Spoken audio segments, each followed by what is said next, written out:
Hello नमस्कार. राज्यसेवा पूर्वपरीक्षा 2024च्या अनुषंगाने आपण पूर्वपरीक्षा विश्लेषण प्रश्नपत्रिका विश्लेषण सिरीज बघतो आहोत. या व्हिडिओत आपण इतिहास या अंतर्गत 2022मध्ये आयोगाने जे राज्यसेवा पूर्वपरीक्षेत प्रश्न विचारलेले आहेत ते आपण सविस्तर डिस्कस करणार आहोत. या आधीच्या व्हिडिओमध्ये आपण 2017 ते 2021च्या दरम्यान 2017 ते 2021च्या दरम्यान जे इतिहास या विषयाअंतर्गत प्रश्न विचारलेले होते ते सविस्तर डिस्कस केलेले आहे. त्याची वेगळी प्लेलिस्ट आपल्या यूट्यूब चॅनलवर अवेलेबल आहे.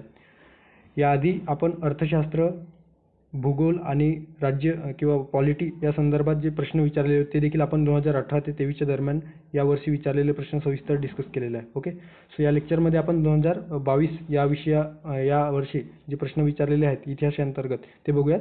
सो सुरू करूयात. आता जो पहिला प्रश्न विचारण्यात आला होता तो राष्ट्रीय पातळीवर ऑल इंडिया पीपल्स काँग्रेसची स्थापना होण्यापूर्वी कोल्हापुरात जनतेची गाऱ्हाणी मांडण्यासाठी खालीलपैकी कोणती संघटना कार्यरत होती, असा एकंदरीत प्रश्न आहे. लोकसभा, राज्यसभा, विधानसभा की परोपकारिणी सभा. तर जेव्हा छत्रपती शाहू महाराज यांच्या कार्यकाळात म्हणजे कोल्हापूर संस्थानमध्ये लोकांची जी काही समस्या आहेत त्या लोकसमस्या जाणून घेण्यासाठी त्यांच्या समस्यांचे निराकरण करण्यासाठी एक सभा त्यांनी स्थापन केली होती किंवा संघटना स्थापन केलेली होती आणि त्याचे अध्यक्ष ते स्वतः असत. ओके, सो त्याचे निराकरण करण्यासाठी लोकसभा नावाची जी काही संघटना आहे ते त्यांनी स्थापन केल्याचे आपल्याला दिसून येतो. ओके, लोकसभा ही संघटना त्यांनी स्थापन केल्याचे आपल्याला दिसून येतो. राष्ट्रीय पातळीवर ऑल इंडिया पीपल्स स्टेट काँग्रेसची स्थापना होण्यापूर्वी कोल्हापूर संस्थानात लोकसभा ही संघटना सक्रिय असल्याचे आपल्याला दिसून येतं.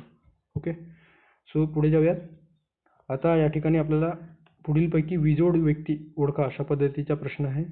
याच्यामध्ये डॉक्टर सौ लारा डिसोजा, त्यानंतर आहे सुधाताई जोशी, त्यानंतर साने गुरुजी आणि चौथा आहे हिरवे गुरुजी. तर कुठले आपल्याला विजोड आहे किंवा आपल्या या गटात बसत नाही. ओके, सो जे तीनही व्यक्ती आहेत लारा डिसोजा, त्यानंतर सुधाताई जोशी आणि हिरवे गुरुजी हे आपल्याला गोवा मुक्ती संग्रामासंदर्भाने आपल्याला दिसून येतो.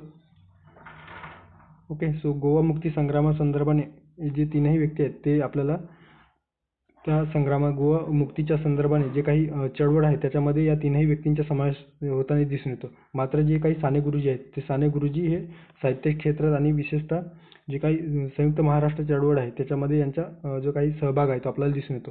सो या ठिकाणी जो काही विजोड व्यक्ती म्हणून आपण कुठला पर्याय बाहेर काढू शकतो तर तिसरा पर्याय आहे साने गुरुजी. ओके, सो गोवा मुक्ती संग्रामासंदर्भाने आपल्याला माहिती असणे अपेक्षित आहे. गोवा राज्याला पोर्तुगीजांच्या तावडीतून सोडवण्यासाठी हे आंदोलन केले गेले आणि त्यास गोवा मुक्ती संग्राम म्हटलं जात आहे. 19 डिसेंबर 1961 रोजी भारतीय सेनेने गोवा दमण व दीव हा जो प्रदेश होता तो पोर्तुगीजांपासून मुक्त केलेला आहे. ओके, यासाठी आझाद गोमंतक दल हे देखील सशस्त्र दलाची स्थापना या ठिकाणी करण्यात आल्याचे आपल्याला दिसून येतो गोवा मुक्ती संदर्भाने. ओके, आता गोवा मुक्ती संदर्भाने जे काही व्यक्ती होते त्या संदर्भाने आपल्याला माहिती असणे अपेक्षित आहे. महाराष्ट्रातील कोणत्या व्यक्तींनी या गोवा मुक्ती संग्रामात मोठी साथ दिली किंवा सहभाग नोंदवला तर SM जोशी, ना. ग. गोरे, सिरुभाऊ लिमये, सेनापती बापट, हिरवे गुरुजी हे आपल्याला गोवा मुक्ती संग्रामासंदर्भाने सहभागी असल्याचे दिसून येतो, ज्यामध्ये त्यांनी गोवा विमोचन समितीची स्थापना केल्याचे आपल्याला दिसून येतो. ओके, सो डॉक्टर सौ लारा डिसोजा, सुधाताई जोशी आणि हिरवे गुरुजी हे आपल्याला गोवा मुक्ती संग्रामाशी संबंधित आहेत. मात्र जे काही साने गुरुजी आहेत ते साने गुरुजी या गोवा मुक्ती संग्रामाशी संदर्भाने आपल्याला दिसून येत नाही. ओके, सो पर्याय क्रमांक तिसरा विजोड व्यक्ती असणार आहेत. पुढे जाऊयात. आता या ठिकाणी 1957च्या स्त्री शिक्षण विषयक राष्ट्रीय आयोगाचे अध्यक्ष कोण होते असा एकंदरीत प्रश्न आहे. अनुताई वाघ, त्यानंतर शांताबाई दानी, दुर्गाबाई भागवत की दुर्गाबाई देशमुख. ओके, सो मे 1957मध्ये जेव्हा गव्हर्नमेंटने राष्ट्रीय महिला शिक्षण समितीची स्थापना केली, सो राष्ट्रीय महिला शिक्षण समितीची स्थापना केली तर त्याचे अध्यक्ष म्हणून दुर्गाबाई देशमुख यांच्या अध्यक्षतेखाली 1958मध्ये राष्ट्रीय महिला परिषदेची स्थापना करण्यात आली.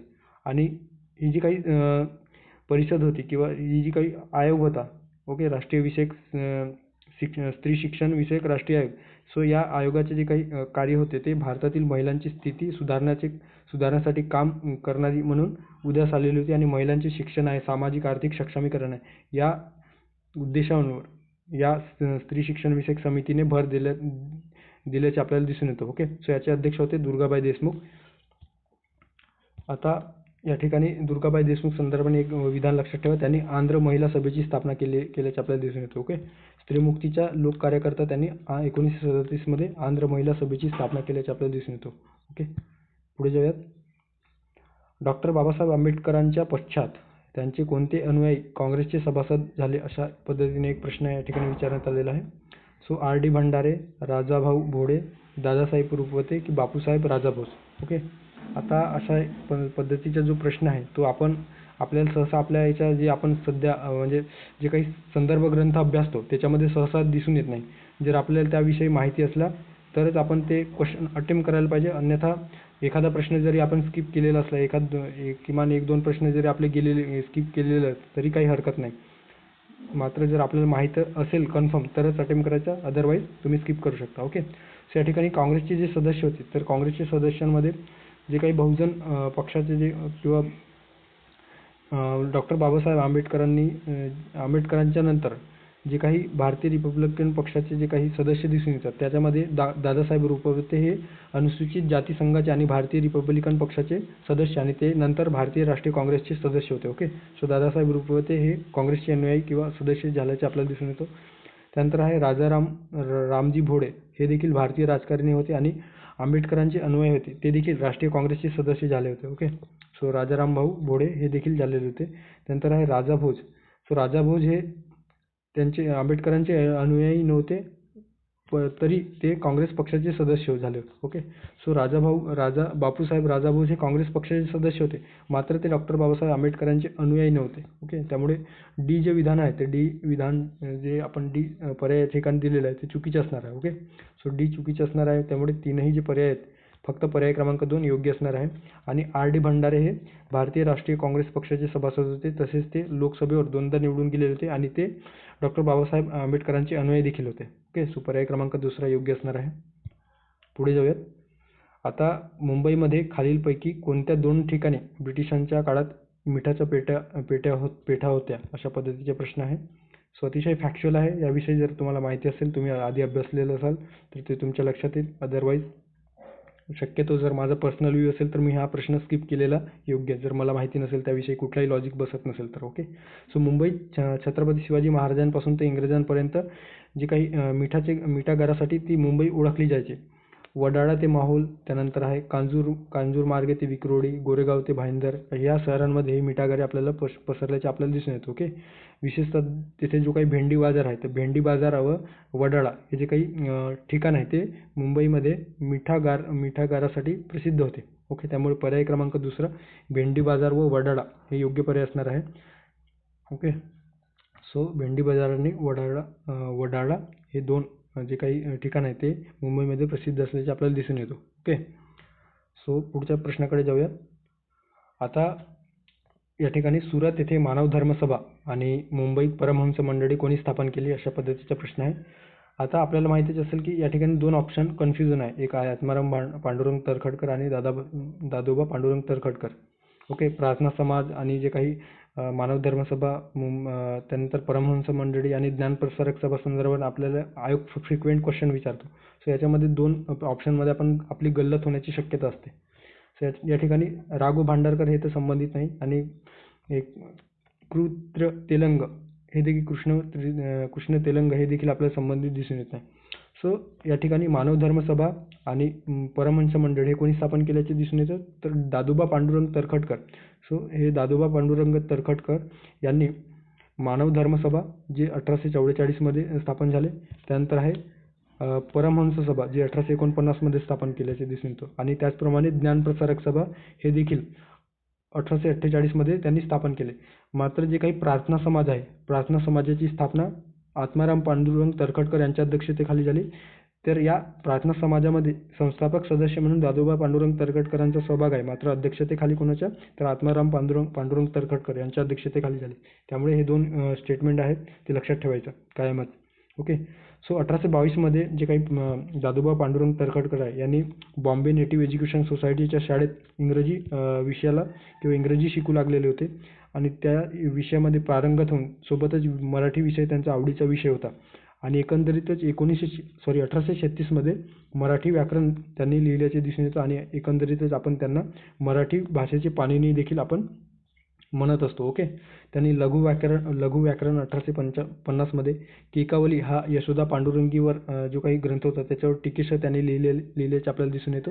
केकावली 1835 ओके. मानव धर्म सभा, त्यानंतर परमहंस सभा, त्यांनी सुधारक संस्थांमागे या दादोबांची प्रेरणा आपल्याला दिसून येतो आहे. ओके. त्याचप्रमाणे मराठी ज्ञानप्रसारक सभा, मुंबई विद्यापीठाची स्थापना असेल, पुनर्विवाहात जे सभा असेल किंवा बॉम्बे असोसिएशन असेल, त्यामध्ये त्यांचा सक्रिय सहभाग असल्याचे आपल्याला दिसून येतो. मध्य प्रदेशातील जे काही जावरा संस्थान आहेत त्या जावरा संस्थांमध्ये शिक्षक म्हणून कामगिरी करताना त्यांनी भिल्लांचा बंडखोर पुढारी जो काही पटाजी नायक होते त्यांचा बंड हिमतीने मोडून काढले आणि त्यांच्या मोलाच्या कार्याबद्दल सरकारने त्यांना राव बहादुरी पदवी दिल्याचे आपल्याला दिसून येते. ओके. सो हे देखील खूप महत्त्वाचं आहे. राव बहादूर पदवी कोणाला देण्यात आलेली होती तर दादोबा पांडुरंग तरखडकरांना. कशासाठी तर जे काही भिल्लांचे बंड होते मध्य प्रदेशमधील जो काही जावरा संस्थांमध्ये शिक्षक असताना. ओके.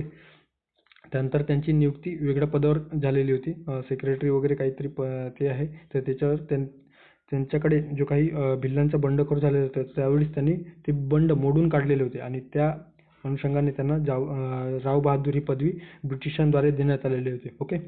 सो अशा पद्धतीने दादोबा पांडुरंग तरखडकरांविषयी आपल्याला माहिती असणे अपेक्षित आहे. पुढे जाऊयात. आता या ठिकाणी आपल्याला उत्तर भारताविषयी तपशीलवार माहिती असलेला तहकीक-ए-हिंद हा ग्रंथ कोणी लिहिला असा एकंदरीत प्रश्न आहे. सो महमूद गझनी, त्यानंतर इब्न बतुता, अब्दुल रजाक की अल-बरुनी. ओके. सो अल-बरुनी याने तहकीक-ए-हिंद हा ग्रंथ लिहिल्याचे आपल्याला दिसून येतो. ओके. हिंदू धर्माविषयी जाणून घेतल्यानंतर भारतीय संस्कृतीच्या तहकीक-ए-अल-हिंद नावाचा ज्याचा अर्थ होतो भारताचा इतिहास नावाचा त्याने ग्रंथ लिहिला आणि त्यामध्ये जी काही श्रद्धा व भारतीय लोकांमध्ये जे काही धर्माविषयी जे श्रद्धा आहेत, प्रथा आहेत त्यांचे निष्पक्ष निरीक्षण करणारे अशा पद्धतीचे त्यांनी हे ग्रंथ लिहिल्याचे दिसून येतं. सोबतच त्यांनी उस्ताद द मास्टर नावाची पदवी देखील प्रदान भारतातील या वर्णनासाठी. ओके. तहकीक-ए-अल-हिंदसाठी त्यांना उस्ताद नावाची पदवी प्रदान करण्यात आलेली होती. आणि एकंदरीत महमूद गझनीच्या कार्यकाळात किंवा त्याच्या राजदरबारामध्ये हा अल-बरुनी गेलेला होता. ओके. हे देखील लक्षात घ्या. तो एक खगोलशास्त्रज्ञ, गणिततज्ञ, मानववंशशास्त्रज्ञ ज्याला अँथ्रोपॉलॉजिस्ट म्हणतो, इतिहासकार आणि भूगोलशास्त्रज्ञ होते. सो अशा पद्धतीने आपल्याला त्यांच्याविषयी माहिती असणे अपेक्षित आहे. त्यानंतर इब्न बतुता विषयी ऑप्शनमध्ये आलेला आहे. सो इब्न बतुता हा मोरक्कोचा प्रवासी होता आणि हा विशेषतः जो काही मोहम्मद बिन तुघलक आहे त्या मोहम्मद बिन तुघलकात भारतात आल्याचे दिसून येतो. त्याला काझी नावाने संबोधले जायचे आणि तो दिल्लीचा न्यायाधीश म्हणून काही कालावधीसाठी त्याने कार्य केल्याचे आपल्याला दिसून येतो. ओके. सो 1342 सुलतानचा दूत म्हणून देखील चीनला गेलेला होता. ओके. भारतातून सुलतानचा म्हणजे मोहम्मद बिन तुघलकाचा दूत म्हणून तो अल-बरुनी जे काही इब्न बतुता आहे तो चीनमध्ये गेल्याचे आपल्याला दिसून येतो. ओके. एकंदरीत तो मोरक्कोचा प्रवासी होता. तो काझी म्हणून त्याला दिल्लीचा न्यायाधीश म्हणून त्याची नेमणूक केलेली होती आणि कोणाच्या कार्यकाळात आला होता तर मोहम्मद बिन तुघलकाच्या कालावधीत तो आलेला होता. ओके. सो अशा पद्धतीने हे आपल्या मध्ययुगीन भारतासंदर्भात प्रश्न आपल्याला विचारण्यात आलेला होता. त्यानंतर प्राचीन भारतासंदर्भाने जी काही मध्ययुगीन संस्कृती आहे त्या मध्ययुगीन संस्कृती संदर्भात ज्याला आपण मेझोलिथिक पिरियड म्हणतो, तर या ठिकाणी राजस्थानमध्ये मध्ययुगाची संस्कृती असणारे मोठे ठिकाण कोणते अशा पद्धतीने प्रश्न आहे. प्रतापगड, आदमगड, बागोर की चोपनी मांडो. तर ते कुठल्या ठिकाणी आपल्याला हे राजस्थानमधील मध्ययुगीन संस्कृती आपल्याला दिसून येते. ओके. सो बागोर हे राजस्थानच्या भिलवाडा जिल्ह्यातील मांडल तालुक्यातील एक गाव आहे आणि या बागोरमध्ये भारतातील सर्वात मोठे मध्यपाषाण ज्याला मेझोलिथिक निवासस्थान असल्याचे आपल्याला दिसून येते. ओके. सो बागोर आणि तिलवारा हे दोन ठिकाण आपल्याला मध्ययुगीन काळामध्ये राजस्थानचे ठिकाण असल्याचे दिसून येतो. चोपनी मांडो आपल्या ऑप्शनमध्ये दिलेला आहे तर तो आपल्याला यूपी या प्रदेशामध्ये आपल्याला दिसून येतो.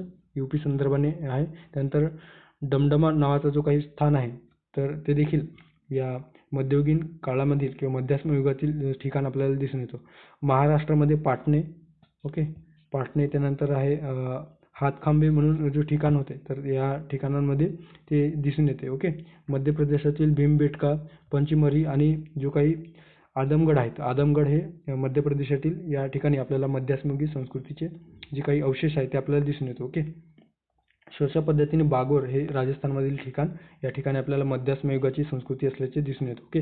आणि याचा एकंदरीत शोध कोणी लावलेला आहे तर व्ही.एन. मिश्रा यांनी 1967 मध्ये या मध्यस्मयुगाची संस्कृती किंवा त्या मध्यस्मयुगाची काही अवशेष या बागोर या ठिकाणी आढळल्याचे दिसून आले आणि त्यांनी एकंदरीत या मध्यस्मयुगाची संस्कृती शोधून काढल्याचे आपल्याला दिसून येते. ओके. व्ही.एन. मिश्रा 1967 मध्ये. पुढे जाऊयात. त्यानंतर या ठिकाणी महाजनपद संदर्भाने आपल्याला 2022 मध्ये प्रश्न विचारलेला होता. आधी 2017-18 मध्ये हे प्रश्न विचारले जायचे, मात्र काही 2-4 वर्षे किंवा 2-3 वर्षामध्ये या महाजनपदांविषयी कुठलाही प्रश्न आल्याचे दिसून येत नाही. त्यानंतर सरळ 2022 मध्ये याविषयी प्रश्न आपल्याला आल्याचे दिसून येतो आणि हा प्रश्न ॲज इट इज रिपीट झालेला आहे. ओके. 2013 मध्ये देखील हा प्रश्न विचारण्यात आलेला होता. 2017 मध्ये हाच प्रश्न विचारण्यात आलेला होता आणि 2022 मध्ये देखील हा प्रश्न रिपीट झालेला आहे. ओके. सो PYQ करण्याचा एकच म्हणजे जो फायदा असतो तो अशा पद्धतीने असतो. ओके. डायरेक्ट थेट 2 मार्क आपल्याला 2 मार्काची लीड भेटते जर आपल्याला व्यवस्थित PYQ झालेले असतील ते. ओके. म्हणूनच आपण ते PYQ स्वरूपाची जी बॅच आहे ती आपण आपल्या टेलिग्राम चॅनलवर लॉन्च केलेली आहे. सो या ठिकाणी बघूया महाजनपदे काशी, त्यानंतर आहे कोसल. ओके. काशी, कोसल, मगध आणि वत्स. तर यांच्या या महाजनपदांमध्ये जे काही राजे होते त्या राजे संदर्भात या ठिकाणी आपल्याला प्रश्न विचारण्यात आलेला आहे. ओके. सो काशीचा जो राजा होता तो आपल्याला अश्वसेन काशीचा राजा असल्याचे दिसून येते. कोसलचा जो राजा होता तो प्रसेनजित. त्यानंतर आहे मगधचा जो राजा होता तो मगध बिंबिसार आपल्याला दिसून येतो. मगध तर आपल्याला माहितीच असायला हवं. मगधचा जो राजा आहे तो बिंबिसार होता. आणि वत्स या महाजनपदाचा जो काही राजा होता तो आपल्याला जो राजा आहे तो उदयन असल्याचे दिसून येतो. ओके. ज्याला मी याला कशा पद्धतीने वत्सोद्यान अशा पद्धतीने लक्षात ठेवलं होतं. वत्सोद्यान. वत्स या महाजनपदाचा जो राजा आहे तो उदयन आहे. वत्सोद्यान. ओके. सो तुम्ही तुमच्या पद्धतीने ते लक्षात ठेवू शकता. कोसलची जी राजधानी आहे ते श्रावस्ती असल्याचे दिसून येतो आणि याचा जो राजा होता तो आपल्याला प्रसेनजित हा या कोसलचा राजा असल्याचे दिसून येतो. त्यानंतर वत्सची जी राजधानी होती ती कौशांबी होती. राजा उदयन हा या वत्स या महाजनपदाचा राजा असल्याचे दिसून येतो. त्यानंतर अवंतीची जी राजधानी आहे ते उज्जैनी हे होती आणि राजा प्रद्योत या अवंती महाजनपदाचा राजा असल्याचे दिसून येतो. आणि मगधचं राजगृह किंवा राजगीर आणि बिंबिसार हा या मगध महाजनपदाचा राजा असल्याचे आपल्याला दिसून येतो. सो काशीला अश्वसेन, त्यानंतर आहे कोसलला 4 नंबरचा ऑप्शन, त्यानंतर प्रसेनजित, मगधला 1, बिंबिसार आणि वत्सला 3 म्हणजे वत्सोद्यान. सो अशा पद्धतीने 2, 4, 1, 3 पर्याय क्रमांक दुसरा योग्य पर्याय असणार आहे. ओके. आता मॅपमध्ये काही ठिकाणे दिलेली आहेत त्यांच्या राजधानीविषयी आणि सध्याच्या कुठल्या ठिकाणी आहेत ते देखील आपल्याला आहेत. अशा पद्धतीने प्रश्न आपल्याला आयोगाने यापूर्वी विचारलेले आहेत. ओके. सो हे देखील आपल्याला माहिती असणे अपेक्षित आहे. अस्का जो नावाचा जो काही आपल्याला महाजनपद आहे ते आपल्या महाराष्ट्रात दिसून येतो. अस्मक ज्याला म्हटलं जातो. ओके. सो पौंडण्या नावाचं जो काही राजधानीचे शहर आहे त्या ठिकाणी आपल्याला हे दिसून येतो. त्यानंतर आहे अवंती, उज्जैनी, चेदी हे देखील आपल्याला हे राजधानीचे शहर या ठिकाणी दिलेले आहे. ते तुम्ही नंतर PDF मध्ये रीड करू शकता. या लेक्चरची PDF हवी असेल तर या ठिकाणी जे टेलिग्राम चॅनल दिलेलं आहे ते टेलिग्राम चॅनल जॉईन करा. त्या ठिकाणी तुम्हाला हे PDF अवेलेबल केली जाईल. ओके. त्यानंतर या ठिकाणी विरा शिंदे यांच्या कामाची नोंद घेऊन बडोदा सरकारने 1932-33 साली कोणता पुरस्कार देऊन गौरव केला अशा पद्धतीचा प्रश्न विचारण्यात आलेला आहे. सामाजिक पुरस्कार, दलित मित्र पुरस्कार, दलित साथी पुरस्कार आणि राव साहेब पुरस्कार. ओके. सो याआधी आपण जे काही PYQ टेलिग्राम क्विज PYQ स्वरूपात आपण जे काही प्रश्न बघितलेले आहे त्याच्यामध्ये विरा शिंदे संदर्भात जे काही माहिती आहे ते इत्थंभूत माहिती आपण त्या ठिकाणी बघितलेली आहे. सो ते माहिती या ठिकाणी मी परत रिपीट करणार नाही. ते तुम्हाला बघायचं असेल तर जो काही आपली टेलिग्राम PYQ MCQ सिरीज आहे त्याची प्लेलिस्ट दिली आहे. त्याच्यामध्ये इतिहास संदर्भात जे 2-3 लेक्चर आहेत त्या पहिल्या 1-2 लेक्चरमध्ये त्यांच्याविषयी जी सविस्तर माहिती आहे ती आपण दिलेली आहे. ते तुम्ही जाऊन नक्की बघा. तुम्हाला त्यांच्याविषयी माहिती मिळेल. ओके. आयोगाने हा प्रश्न कॅन्सल केलेला आहे. ओके. यामध्ये काही ठिकाणी काही पुस्तकांमध्ये दलित मित्र देखील उल्लेख आहे आणि दलित साथी देखील उल्लेख आहेत. ओके. सो जो काही प्रॉपर आन्सर असणार आहे तो दलित साथी हा आन्सर बऱ्याच पुस्तकामध्ये आपल्याला दिसून येतो, विशेषतः बडोदा संस्थान संदर्भाने. ओके. सो दलित साथी हा जो काही ऑप्शन आहे त्या ठिकाणी पाहिजे होता, मात्र आयोगाने हा प्रश्न कॅन्सल केल्याचे आपल्याला दिसून येतो. ओके. पुढे जाऊयात. आता हे देखील प्रश्न आयोगाने कॅन्सल केल्याचे आपल्याला दिसून येतो. छत्रपती शाहू महाराजांनी शाळेत न पाठवलेल्या मुलांच्या पालकांना प्रत्येक महिन्याला किती दंड आकारण्याचा आदेश काढला होता? अशा पद्धतीने 2 पैसे, 3 पैसे, 5 पैसे आणि 10 पैसे. सो हे जे प्रश्न आहेत ते आपल्याला जेव्हा आपण आधुनिक महाराष्ट्राचा इतिहास जे काही गाठाड यांचं जो पुस्तक आहे त्याच्यामध्ये त्यांच्या याविषयी आपल्याला उल्लेख असल्याचे दिसून येते. ओके, ज्यामध्ये 25 जुलै 1917 रोजी प्राथमिक सक्तीचे व मोफत शिक्षण देण्याचा निर्णय छत्रपती शाहू महाराजांनी घेतल्याचे दिसून येतो. आणि जे काही मुलांची जे शेतीच्या कामात मदत होते ते, तर त्या मुलांना शाळेत पाठवण्यासाठी त्यांचा शेतकऱ्यांचा कल नव्हता. तेव्हा अशा पालकांना मुलांना शाळेत पाठवण्यासाठी जर त्यांनी शाळेत पाठवले नाही तर त्यांना दंड आकारण्यात येईल अशा पद्धतीची त्यांनी फरमान किंवा अशा पद्धतीचे आदेश त्यांनी जाहीर केले होते. आणि त्या आदेशामध्ये 1 महिन्यास 1 रुपयाचा दंड आकारल्याचे ठरवलेले होते. ओके, जे आपल्या पर्यायात दिलेले नाही. ओके, सो 1 महिन्यास 1 रुपयाचा दंड आकारल्याचे त्यांनी ठरवलेले होते. ओके, सो महिन्याला किती दंड? तर 1 रुपये अशा पद्धतीने ठरवलेले होते. सो आपल्या पर्यायात दिलेलं नसल्याकारणाने हा प्रश्न आयोगाला कॅन्सल करावा लागलेला आहे. ओके, सोबतच त्याने प्राथमिक शिक्षणासाठी गाव तेथे शाळा नावाचे जे उपक्रम आहे ते देखील सुरू केल्याचे दिसून येतो. कृष्णाबाई केवडकर या मुलीस जे काही मुंबईत ग्रँड मेडिकल कॉलेजमध्ये शिक्षणासाठी त्यांनी 200 रुपये त्यांनी आर्थिक मदत केली. आणि एवढेच नव्हे तर 200 रुपये पगारावर कोल्हापुराच्या सरकारी इस्पितळामध्ये त्यांची नेमणूक देखील केल्याचे दिसून येते. ओके, सो हे नाव लक्षात घ्या. कदाचित आयोग यावर येणाऱ्या काळात प्रश्न विचारू शकतो. ओके, त्यानंतर आहे आणखी काही महत्त्वाची इन्फॉर्मेशन दिलेलं आहे या ठिकाणी त्या पुस्तकातून घेतलेलं. सो एस गाठाडमधील हे कात्रण आहे ते तुम्ही या ठिकाणी रीड करू शकता. ओके, पुढे जाऊयात. आता 18 जुलै 1947 रोजी ब्रिटिश पार्लमेंटने कोणत्या कायद्याला मान्यता दिली असा एकंदरीत प्रश्न आहे. भारतीय फाळणी कायदा, भारतीय स्वातंत्र्याचा कायदा, घटना मसुदा कायदा किंवा घटना दुरुस्ती कायदा, कुठले विधान बरोबर आहेत? Okay, A C, A B, ए का फक्त बी? सो या ठिकाणी बघा, 1947चा जो काही भारतीय स्वातंत्र्य कायदा आहे त्या कायद्याची जी काही सुरुवात आहे किंवा कायद्याला मान्यता कधी मिळाली तर 18 जुलै 1947ला मिळालेली आहे. कुठला कायदा? 1947चा भारतीय स्वातंत्र्य कायदा. ओके, त्यामुळे ब जे पर्याय आहे ते जे या ठिकाणी जे स्टेटमेंट दिलेलं आहे ते योग्य असणार आहे. फक्त बी बरोबर. ओके, सो 20 फेब्रुवारी 1947 रोजी ब्रिटनचे जे काही पंतप्रधान क्लेमेंट ॲटली होते, या ॲटलीने काय केलं तर भारतातील जी काही ब्रिटिश राजवट आहे ती 30 जून 1948 पर्यंत संपुष्टात येईल अशा पद्धतीची घोषणा त्यांनी केलेली होती. आणि यानंतर ही सत्ता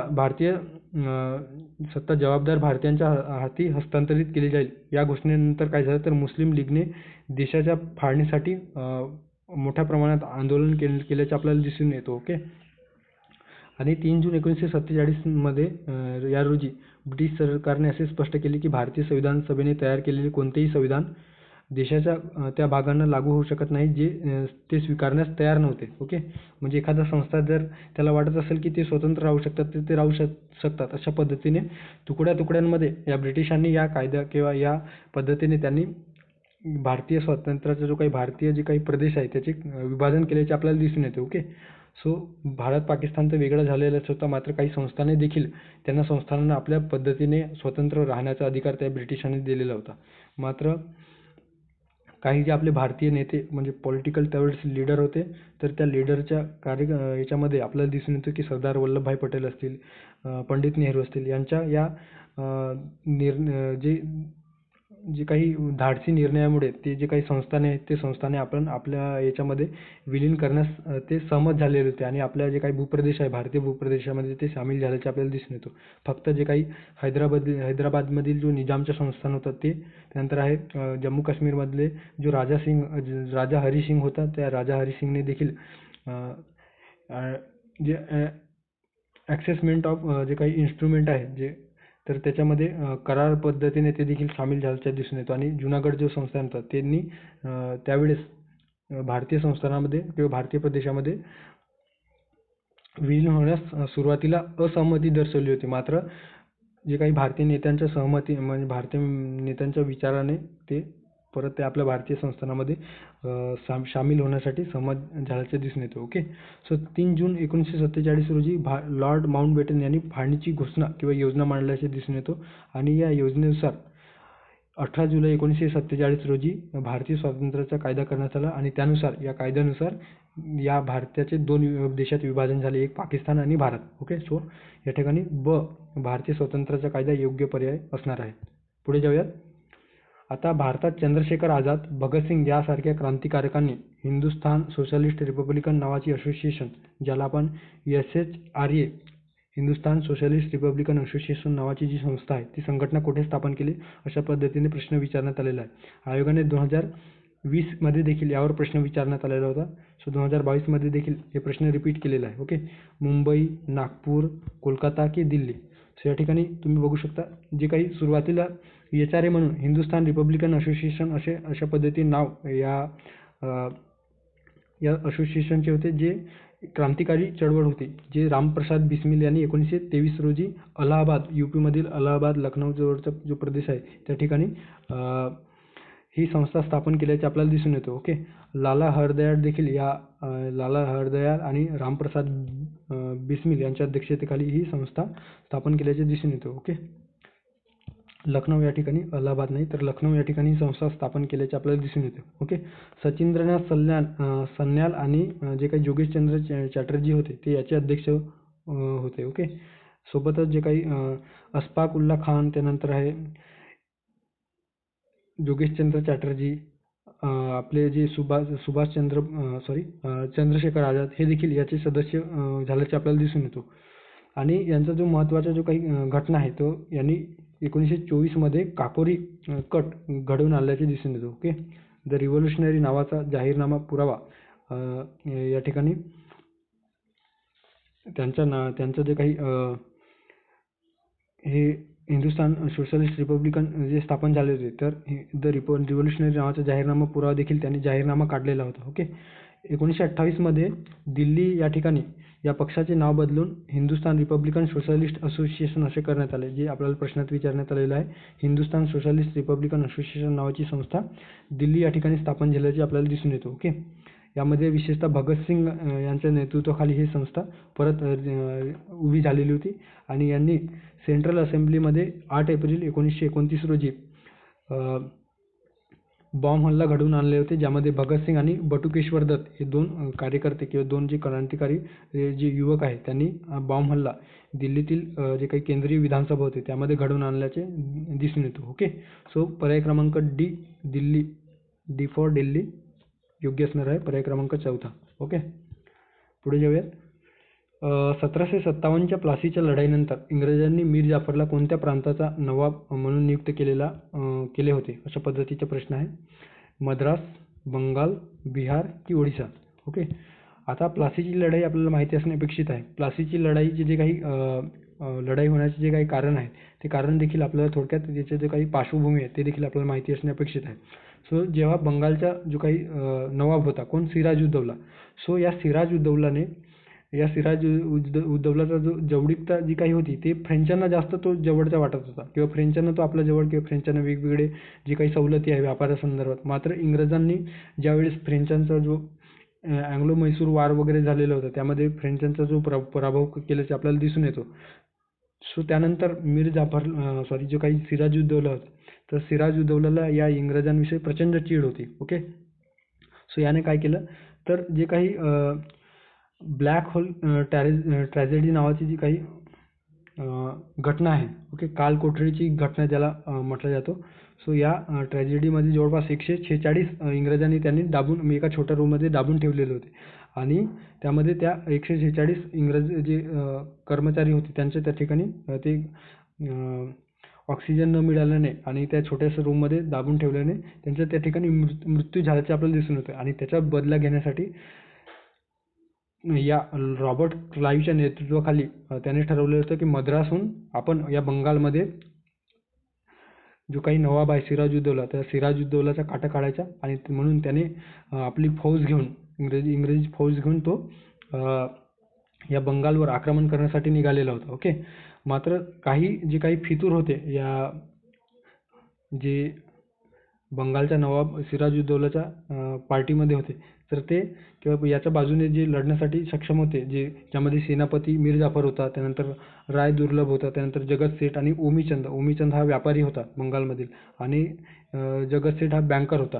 सो हे जे काही या सिराजुद्दौलाच्या जे काही राजदरबारामध्ये किंवा याच्या कार्यकाळात जे होते, सो यांनी फितुरीने किंवा क्लाईव्हने यांना फितुरीने आपल्याकडे वळवले आणि एकंदरीतच कुठल्याही पद्धतीच्या विशेष युद्ध न होता ही प्लासीची लढाई आपल्या बाजूने या क्लाईव्हने ही जी काही प्लासीची लढाई आहे ती जिंकल्याचे आपल्याला दिसून येतो. यामध्ये जो काही रॉबर्ट क्लाईव्ह आहे त्या रॉबर्ट क्लाईव्हला संपवण्यात आलेलं होतं आणि याच्यामध्ये त्यानंतर जो काही करार ठरलेला होता याच्यामध्ये मीर जाफर, त्यानंतर राय दुर्लभ, जगत सेठ आणि ओमीचंद यांच्यामध्ये गुप्त करार ठरलेला होता आणि या करारानुसार मीर जाफरला बंगालचा नवाबपद बनवले जाणार होते. ओके, सो मीर जाफरला कोणत्या प्रांताचं नवाबपद मिळणार होते तर बंगाल. ओके, पर्याय क्रमांक 2 योग्य पर्याय असणार आहे. ओके, सो अशा पद्धतीने या ठिकाणी काही महत्त्व दिलेले आहेत. काय झालं तर ज्यामध्ये बंगालचं नवाबपद म्हणून मीर जाफरला बनवण्यात आले. त्यानंतर मीर जाफरनं काय केलं तर इंग्रजांना त्या ठिकाणी व्यापार करण्यासाठी, त्यांचा आर्थिक किंवा विस्तार करण्यासाठी 24 परगण्यातील जमीनदारी देखील इंग्रजांना त्याने देण्याचे आपल्याला दिसून येतो आणि कलकत्त्यावर सार्वभौम देण्यात आले इंग्रजांना आणि त्या ठिकाणी नवाबाच्या दरबारात इंग्रज रहिवासी ठेवल्या गेले. ओके, सो अशा पद्धतीने पर्याय क्रमांक 2 योग्य पर्याय असणार आहे. त्यानंतर पुढे जाऊयात. आता या ठिकाणी आपल्याला शेवटचा प्रश्न असणार आहे. इसवी सन 1206 ते 1290 या काळात केलेल्या गुलाम घराण्याची स्थापना कोणी केली असा एकंदरीत प्रश्न आहे. मोहम्मद गझनी, मोहम्मद घोरी, कुतुबुद्दीन ऐबक की इल्तुतमिश. सो जे काही कुतुबुद्दीन ऐबक आहे तो कुतुबुद्दीन ऐबक मोहम्मद घोरीच्या सैन्यात किंवा मोहम्मद घोरीचा गुलाम म्हणून हा कुतुबुद्दीन ऐबक हा पर्शियन किंवा अरेबियातून, त्या अरेबियन कंट्रीतून इकडे भारतात आलेला होता. ओके, मात्र मोहम्मद घोरीच्या मृत्यूनंतर किंवा तो परत गेल्याच्या नंतर किंवा त्याच्या एकंदरीत मृत्यू जाता वेळेस जो अफगाणिस्तानचा प्रांत आहे त्या ठिकाणी मृत्यू झाला, तर जे काही संस्थाने होते, जे काही भारतामध्ये त्यांनी ज्या ज्या प्रदेशामध्ये आपला विजय मिळवलेला होता त्या प्रदेशामध्ये त्यांनी एक सेनापती म्हणून वेगवेगळ्या आपल्या जे काही त्यांनी त्याच्यासोबत जे अधिकारी कर्मचारी होते त्यांची नियुक्ती केलेली होती.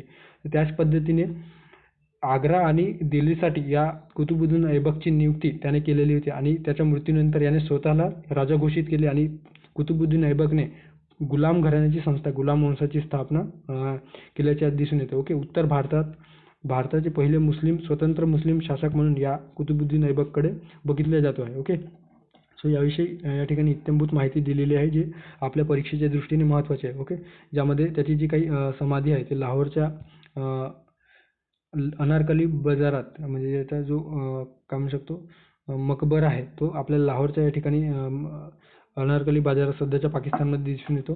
त्याने कुतुब मिनार या ठिकाणी कुतुब मिनारची जी काही बांधकाम आहे ते केल्याचे दिसून येतो. त्यानंतर आहे अजमेरमधील अढाई दिन का झोपडा.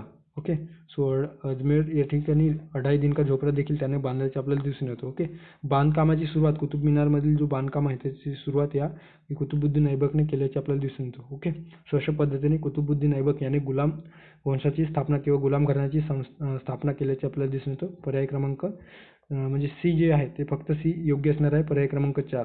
ओके, चौथा पर्याय योग्य असणार आहे. आणि जो काही मोहम्मद गझनी होता तो गझनवी घराण्याची स्थापना या मोहम्मद गझनी केल्याचे आपल्याला दिसून येतो. ओके, सो अशा पद्धतीने जे काही 15 प्रश्न आयोगाने आपल्याला 2022 मध्ये विचारलेले होते ते आपण या ठिकाणी डिस्कस केलेले आहे. आता फक्त उरलेला जो आहे 2023 मध्ये ते आपण उद्याला कंप्लीट करू, जेणेकरून आपला जो इकॉनॉमिक्स, पॉलिटी, हिस्ट्री आणि जॉग्राफी हे 4 विषयाचे जे प्रश्नपत्रिका जे मागील 5-6 वर्षातील आहेत ते सविस्तर होईल आणि एकंदरीतच त्याच्या बेनिफिट जर आयोगाने प्रिव्हियसली त्यावर प्रश्न विचारला तर ते आपल्याला आपल्या परीक्षेच्या दृष्टीने येणाऱ्या काळात फायदेशीर होणार आहे. ओके, आणि जरी नाही विचारलं तरी आपले कुठले टॉपिक महत्त्वाचे आहे ते आपण हे प्रश्नपत्रिका विश्लेषण संपल्याच्यानंतर त्यावर एक 10-15 दिवसामध्ये किंवा आता सध्या कालावधी कमी आहे तर त्या कालावधीत किती टॉपिक महत्त्वाचे आहे, कोणते टॉपिक महत्त्वाचे आहे त्यानुसार आपण एक स्ट्रॅटेजी व्हिडिओ बनवू या इतिहास संदर्भात. ज्या पद्धतीने आपण मागे अर्थशास्त्र, राज्यशास्त्र आणि भूगोलासंदर्भात बनवलेले आहे त्याच पद्धतीने आपण इतिहास संदर्भात कुठले टॉपिक महत्त्वाचे आहे त्यानुसार आपण स्ट्रॅटेजी व्हिडिओ बनवू आणि एकंदरीत आपला जो अभ्यास आहे त्यानुसार जास्तीत जास्त स्कोर करणे हा आपला मेन एम असल्या पाहिजे, जेणेकरून आपण कुठल्याही स्टेजमध्ये अडता कामा नये. ओके, मग ती प्री असो की मेन्स असो. सो अशा पद्धतीने आपण या ठिकाणी जे 2022चे जे प्रश्न आहेत ते आपण डिस्कस केलेलं आहे. ओके, याच अनुषंगाने किंवा जे आपण विश्लेषण करतो आहोत त्याच अनुषंगाने आपण जे काही PYQ बॅच आपल्या टेलिग्राम चॅनलवर क्विज स्वरूपात अवेलेबल करून देत आहोत. जर तुम्हाला ते बॅच जॉईन करायची असेल तर या ठिकाणी जी काही टेलिग्रामची लिंक आहे ते टेलिग्राम चॅनलला जॉईन करा. त्या ठिकाणी सविस्तर इन्फॉर्मेशन या बॅच संदर्भाने मिळेल. तुम्हाला जर वाटत असेल की आपला जो काही कमांड आहे तो PYQवर असायला हवा, जेणेकरून आपल्याला कुठल्या स्टेजमध्ये आपण अडता कामा नये. सो तुम्ही नक्की याचा फायदा घ्या. ओके, सो भेटूया पुढच्या नवीन एका व्हिडिओमध्ये. थँक्यू, धन्यवाद.